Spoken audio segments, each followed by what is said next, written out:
ಕೊನೆ ಅಂತ ನಾಳೆ ಕೊನೆಯ ದಿನ ಪ್ರಚಾರ ಮಾಡಲಿಕ್ಕೆ 5 ಗಂಟೆಗೆ ಮುಗೀತದೆ. ಸೊ ಅಲ್ಲಿವರೆಗೂ ಕೂಡ ಕ್ಯಾಂಪೇನ್ ಮಾಡ್ಬೋದು, ಮನೆಗೆ ಓಟ್ ಕೇಳ್ಬೋದು. ಆಮೇಲೆ ಕ್ಯಾಂಡಿಡೇಟು ನಾವ್ಯಾರು ಇರೋಂಗಿಲ್ಲ, ನಾವಿರೋಂಗಿಲ್ಲ. ಕ್ಯಾಂಡಿಡೇಟ್ ಮನೆಗೆ ಹೋಗಿ ಓಟ್ ಕೇಳ್ಬೋದು. ಮತ್ತು ಇಲ್ಲಿ ವೋಟರ್ಸ್ ಆಗಿರೋರು ಕೇಳ್ಬೋದು, ಮನೆಗೆ ಹೋಗಿ ಓಟ್ ಕೇಳ್ಬೋದು.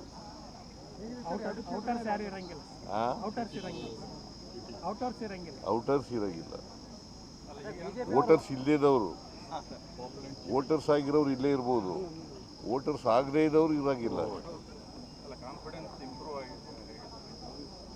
ಎಸ್, ನಮಗೆ ಕಾನ್ಫಿಡೆನ್ಸ್ ಇಂಪ್ರೂವ್ ಆಗಿದೆ. ಇಲ್ಲಿ 100ಕ್ಕೆ 100 ಗೆಲ್ತೀವಿ. ಬಿಜೆಪಿ ಅವರು ಇಂಟೆಲಿಜೆನ್ಸ್ ಮಾಹಿತಿ ಬಂದಿದೆ, ಬಿಜೆಪಿ 2 ಗೆಲ್ಲುತ್ತೆ ಅಂತ ಹೇಳಿದ್ರು ಸರ್ ವಿಜೇಂದ್ರ ಅವರು. ಬಿಜೆಪಿ 2 ಕಡೆ ಗೆಲ್ಲುತ್ತೆ, ಇಂಟೆಲಿಜೆನ್ಸ್ ಸೋಲ್ತೀವಿ ಅಂತ ಹೇಳ್ತಾರ, ಸೋಲ್ತೀವಿ ಅಂತ ಹೇಳ್ತಾರ ಅವರು. ಈಗ ಬಿಜೆಪಿಯವರು ಏನೇ ಹೇಳಿದ್ರು ಕೂಡ ಜನ ನಮ್ಮ ಗ್ಯಾರಂಟಿ ಯೋಜನೆಗಳನ್ನು ಮೆಚ್ಕೊಂಡಿದ್ದಾರೆ. ಗ್ಯಾರಂಟಿ ಯೋಜನೆಗಳು ಈ ಸಾರಿ ಜನ ಓಟ್ ಹಾಕ್ತಾರೆ, ಗೊತ್ತಾಯ್ತಾ? ಅವರು ಸಂವಿಧಾನ ವಿರೋಧಿಗಳು, ಬಡವರ ವಿರೋಧಿಗಳು, ದಲಿತರ ವಿರೋಧಿಗಳು. ಹೆಂಗೆ ಅವ್ರಿಗೆ ಓಟ್ ಹಾಕ್ತಾರೆ? ಮಹಿಳೆಯರ ವಿರೋಧಿಗಳು. ಗ್ಯಾರಂಟಿಗಳು ಬಿಟ್ಟರೆ ಬೇರೆ ಏನಿಲ್ಲ ಅವರಿಗೆ ಓಟ್ ಕೇಳೋದಕ್ಕೆ. ಅವ್ರಿಗೇನಿದೆ? ಅವ್ರು ಯಾವ ಆಧಾರದ ಮೇಲೆ ಓಟ್ ಕೇಳ್ತಾ ಇದ್ದಾರೆ? ಯಾವ ಆಧಾರದ ಮೇಲೆ ಓಟ್ ಕೇಳ್ತಾ ಇದ್ದಾರೆ? ಆಯ್ತಪ್ಪ, ನಮಗೆ ಅವ್ರಿಗೆ ಹೇಳ್ತಾರೆ, ಅವ್ರಿಗೇನು ಏನು ಹೇಳ್ತಾರೆ? 9 ವರ್ಷ ಸರ್ಕಾರ ಮಾಡಿದ್ದಾರೆ ಕರ್ನಾಟಕದಲ್ಲಿ, 9 ವರ್ಷ ಸರ್ಕಾರ ಮಾಡಿದ್ದಾರೆ. ಏನು ಮಾಡಿದ್ದೀವಿ ಅಂತ ಹೇಳ್ತಾರೆ ಕರ್ನಾಟಕದಲ್ಲಿ? ಏನು ಮಾಡಿದ್ದಾರೆ ಅಂತ ಹೇಳ್ತಾರೆ? ಸುಮ್ಮನೆ ಏನೋ ಹೇಳ್ತಾರೆ ಅವರು. ನಾವು ಬಡವ್ರ ಪರವಾಗಿರ್ತಕ್ಕಂಥ ಪಕ್ಷ, ಎಲ್ಲರೂ ಒಟ್ಟಿಗೆ ತಗೊಂಡು ಹೋಗ್ತಕ್ಕಂಥ ಪಕ್ಷ. ಅವರು ಸಮಾಜ, ಧರ್ಮದ ಹೆಸರಿನಲ್ಲಿ, ಜಾತಿ ಹೆಸರಿನಲ್ಲಿ ಸಮಾಜ ಒಡಿತಕ್ಕಂಥ ಪಕ್ಷ. ಅದರಿಂದ ನಾವು ಎಲ್ಲ ಜನರನ್ನು ಒಟ್ಟಿಗೆ ತಗೊಂಡು ಹೋಗ್ತಕ್ಕಂಥ ದಲಿತರು, ಹಿಂದುಳಿದವರು, ಅಲ್ಪಸಂಖ್ಯಾತರು, ಮಧ್ಯಮ ವರ್ಗದವರು ಎಲ್ಲರನ್ನೂ ಕೂಡ ಒಟ್ಟಿಗೆ ತಗೊಂಡು ಹೋಗ್ತಕ್ಕಂಥ ಪಕ್ಷ.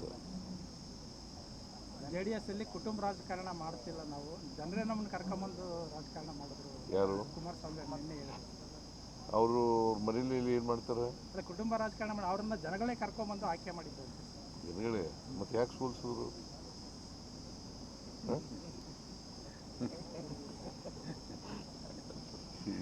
ಈಗ ಚನ್ನಪಟ್ಟಣದಲ್ಲಿ ಸೋತವ್ರು ಯಾರ್ರಿ? 3 ಸರಿ ಅವ್ರ ಮಗ ಅಲ್ವಾ? ಅವ್ರಿಗೆ ಗೆದ್ದಿದ್ರಲ್ಲ 23ರಲ್ಲಿ ಗೆದ್ದಿದ್ರಲ್ಲ, ಅಲ್ಲಿ ಸೋತರು. ಯಾಕೆ? ಜನ ಕರ್ಕೊಂಡ್ಬಂದಿದ್ರು ಅವ್ರಿಗೆ. 22,000 ಅಂತರದಿಂದ ಗೆದ್ದದು ನಮ್ಮ ಅಭ್ಯರ್ಥಿ. 22,000 ಅಂತರದಿಂದ ಗೆದ್ದದ್ದು. ಕುಟುಂಬ ರಾಜಕಾರಣನ ಮುಖ್ಯಮಂತ್ರಿ ಕೂಡ ಮಾಡ್ತಿದ್ದಾರೆ ಅಂತ ಹೇಳ್ತೀವಿ. ಮುಖ್ಯಮಂತ್ರಿ ಕೂಡ ಕುಟುಂಬ ರಾಜಕಾರಣ ಮಾಡ್ತಿದ್ದಾರೆ ಅಂತ ಕುಮಾರಸ್ವಾಮಿ ಹೇಳಿದ್ರು. ಆಯ್ತಪ್ಪ, ಅವರು ಹೇಳ್ಬೇಕಾದ್ರೆ ಅವ್ರ ಕುಟುಂಬ ರಾಜಕಾರಣ ಮಾಡಬಾರ್ದಲ್ವಾ? ಅವರಪ್ಪ, ಅವ್ರ ಮಕ್ಕಳಿಬ್ಬರು, ಮೊಮ್ಮಕ್ಕಳು, ಅವ್ರ ಮೊಮ್ಮಗನ ಸೊಸೆ, ಇಬ್ಬರು ಸೊಸೆದಿರು, ಆಮೇಲೆ ಇಬ್ಬರು ಎಷ್ಟು 4 ಜನ ಮೊಮ್ಮಕ್ಕಳು.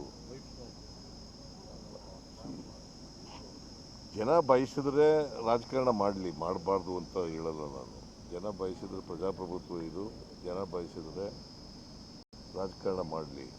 ಆದರೆ ಜನ ತಿರಸ್ಕಾರ ಮಾಡಿದ ಮೇಲೂ ಕೂಡ ಅದನ್ನು ಹೇಳೋದು ಇದೆಯಲ್ಲ, ಅದು ಇಟ್ ಇಸ್ ನಾಟ್ ಕರೆಕ್ಟ್.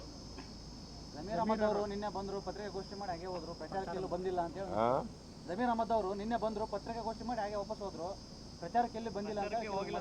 ಏನು ಪ್ರಚಾರ? ಪತ್ರಿಕಾಗೋಷ್ಠಿ ನೀವು ಪ್ರಚಾರ ಮಾಡಲ್ವಾ? ನೀವೇನು ಏನು ಮಾಡ್ತೀರಿ? ಈಗ ನಾನು ಈಗ ಮಾತಾಡ್ತೀನಿ, ಪ್ರಚಾರ ಮಾಡಲ್ವ ನೀವು?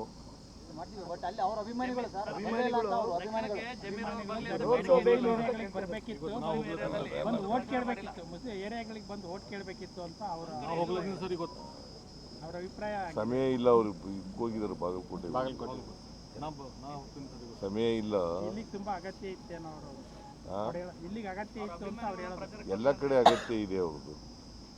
ಅಭಿಮಾನಿಗಳು ಬಾಗಲಕೋಟೆಯಲ್ಲೂ ಕೂಡ 42,000 ಮುಸ್ಲಿಂ ಓಟ್ಗಳಿದ್ದಾವೆ. ಇಲ್ಲಿ ಅವ್ರ ಅಭಿಮಾನಿಗಳು ಕೇರಳದಲ್ಲಿದ್ದರು ಅವರು 4ನೇ ತಾರೀಕು ಅದನ್ನ ಹೇಳಿದ್ರು ಸರ್. ಕೇರಳದಲ್ಲಿದ್ದರು.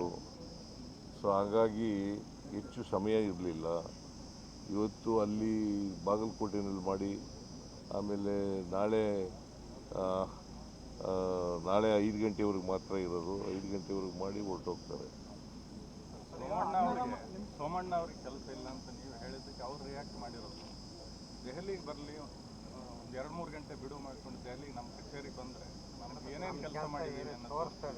ರಾಜ್ಯಕ್ಕೆ 18 ರೈಲು ಕೊಟ್ಟಿದ್ದೀವಿ ದಕ್ಷಿಣ. ಅಲ್ಲ ನೋಡಪ್ಪ, ಅವರು state minister without independent portfolio. State minister without independent portfolio. ಮತ್ತು ಅವ್ರಿಗೆ ಫೈಲ್ಗಳು ಬರ್ತಾವ? ಅವ್ರು ಹೇಳ್ತಾರಪ್ಪ ಬರ್ತವೆ ಅಂದರೆ ನನಗೆ ಗೊತ್ತಿರೋ ಮಟ್ಟಿಗೆ ಬರಲ್ಲ. ಅವ್ರಿಗೇನು ಬರ್ತವೆ ಅಂತ ಹೇಳ್ಬೋದು. ನನಗೆ ಗೊತ್ತಿರೋ ಮಟ್ಟಿಗೆ state minister without portfolio, without independent portfolio ಇದ್ದರೆ ಬರಲ್ಲ. ಸರ್, ಬಿಜೆಪಿ ಅವರು ಹೇಳ್ತಾರೆ ಇಲ್ಲಿಯ ಕಾಂಗ್ರೆಸ್ ಗೆಲುವು ಮುಸ್ಲಿಂ ಸ್ವಾಭಿಮಾನದ ಸೋಲು ಅಂತ ಹೇಳ್ತಾರೆ. ಮುಸ್ಲಿಂ ಚಲವಾದಿ ನಾರಾಯಣ ಸ್ವಾಮಿ ಅವರು ಇಲ್ಲಿ ಕಾಂಗ್ರೆಸ್ ಗೆದ್ರೆ ಮುಸ್ಲಿಮರ ಚೆಲುವಾದಿ ನಾರಾಯಣ ಸ್ವಾಮಿ ಯಾವ ಪಾರ್ಟಿಲಿ ಇದ್ರು ಮೊದಲು? ಯಾವ ಪಾರ್ಟಿಲಿ ಇದ್ರು ರೀ? ಇಲ್ಲಿಂದ ಲಾಭ ಪಡ್ಕೊಂಡು ಅಲ್ಲಿಗೆ ಹೋಗಿ BJPಗೆ ಹೋಗಿ ಅಲ್ಲೂ ಲಾಭ ಪಡ್ಕೊಂಡು ಈಗ BJP ಪರ ಮಾತಾಡ್ತಾರೆ. ಇಲ್ಲಿ ಏನೇನು ಮಾತಾಡಿದ್ದಾರೆ ಹೇಳ? BJP ಬಗ್ಗೆ ಏನೇನು ಮಾತಾಡಿದ್ದಾರೆ ಅಂತ ಅವ್ರಿಗೆ ವಾಟ್ ಮಾರಲ್ ರೈಟ್ ಈ ಹ್ಯಾಸ್?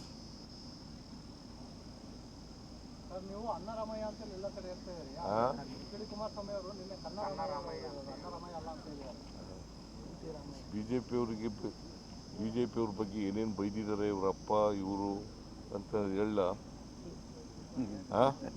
ಈಗ BJP ಜೊತೆ ಸೇರ್ಕೊಂಡಿದ್ದಾರೆ ತಮ್ಮ ಉಳಿವಿಗೋಸ್ಕರ, ಅಸ್ತಿತ್ವಕ್ಕೋಸ್ಕರ. BJP ಅವ್ರ ಬಗ್ಗೆ ನರೇಂದ್ರ ಮೋದಿ ಅವ್ರ ಬಗ್ಗೆ ಏನು ಮಾತಾಡಿದ್ದಾರೆ? BJP ಬಗ್ಗೆ ಮಾತಾಡಿದ್ದಾರೆ ಹೇಳ? ಅವ್ರಿಗೆಲ್ಲ ಏನ್ರಿ ಇದೆ? What moral right they have? Party cut ತೋರಿಸ್ಲಿ ಸರ್, ಅವರು ಪಾರ್ಟಿ ಕಟ್ ತೋರಿಸ್ಲಿ ನೋಡೋಣ, ನಾವು 30 ಸೀಟ್ ಆದ್ರೆ ಗೆಲ್ತೀವಿ, ಪಾರ್ಟಿ ಕಟ್ ತೋರಿಸ್ಲಿ ಅಂತ ಹೇಳ್ತಾರೆ ಸರ್. ಏನ ಪಾರ್ಟಿ ಕಟ್ಟಿ ನೋಡ್ಲಿ 30 ಸೀಟ್ ಗೆಲ್ತಾರೆ ಅಂತ. ಅವ್ರು ನೀವೊಂದು ಪಾರ್ಟಿ ಕಟ್ ತೋರಿಸ್ಬೇಕಂತೆ.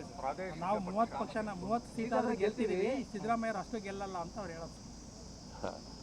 ನಾನು ಪಾರ್ಟಿ ಕಟ್ಟಿ ಆಯ್ತು ಮರ್ಜಿ ಆಗ್ಬಿಟ್ಟಿದ್ದೀನಿ. ಕಾಂಗ್ರೆಸ್ನಲ್ಲಿ ಇದ್ದೀನಿ ನಾನು. ಕಾಂಗ್ರೆಸ್ಸಿನ ಸಿದ್ಧಾಂತ ಸೆಕ್ಯುಲರಿಸಮ್. ನಾನು ಸೆಕ್ಯುಲರ್ ಪಾರ್ಟಿ ಜೊತೆ ಸೇರ್ಕೊಂಡಿದ್ದೀನಿ.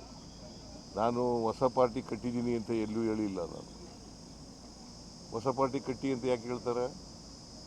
ಅವ್ರು 30 ಸೀಟ್ ಆದ್ರೂ ತಗೊಂಡಿದ್ದೀವಿ, ಅಷ್ಟು ತಗೊಳ್ಳಲ್ಲ. ನಮ್ಮ ಬಗ್ಗೆ ಮಾತಾಡ್ತಾರೆ. 30 ಸೀಟ್ ಆದ್ರೂ ತಗೊಂಡು ನಾವು ಅವ್ರ ಪಾರ್ಟಿ ಕಟ್ ನೋಡಿದ್ರೆ ಗೊತ್ತಾಗುತ್ತೆ ಅಂತ ಅವ್ರು ಹೇಳೋದು. ಈಗ ಹೋದ ಸರಿ ಎಷ್ಟು ತಗೊಂಡ್ರು? 19 ಸೀಟು. 19 ಸೀಟು 30 ತಗೊಂಡ್ರು. ನಾನಿದ್ದಾಗ JDSನಲ್ಲಿ ಪ್ರೆಸಿಡೆಂಟ್ ಇದ್ದಾಗ 59 ಸೀಟ್ ಗೆದ್ದಿದ್ದು. ಅಲ್ಲಿಂದ ಈಚೆಗೆ 59 ಗೆದ್ರ?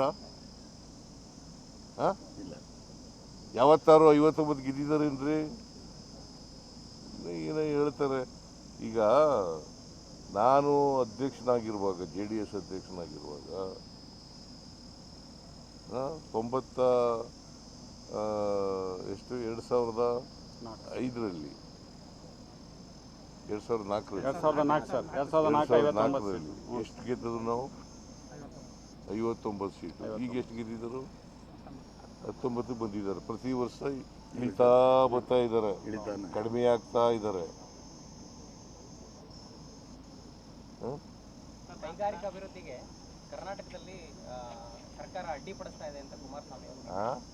ಕೈಗಾರಿಕಾ ಅಭಿವೃದ್ಧಿಗೆ ಸರ್ಕಾರ ಅಡ್ಡಿಪಡಿಸ್ತಾ ಇದೆ, ಸಪೋರ್ಟ್ ಮಾಡ್ತಿಲ್ಲ ಅಂತ ಯಾರು? ಕರ್ನಾಟಕದಲ್ಲಿ ಕೈಗಾರಿಕಾ ಕುಮಾರಸ್ವಾಮಿ ಅವರು ಹೇಳಿದರು. CIOCL, HMT ಉದಾಹರಣೆಗಳನ್ನು ಕೊಟ್ಟರು.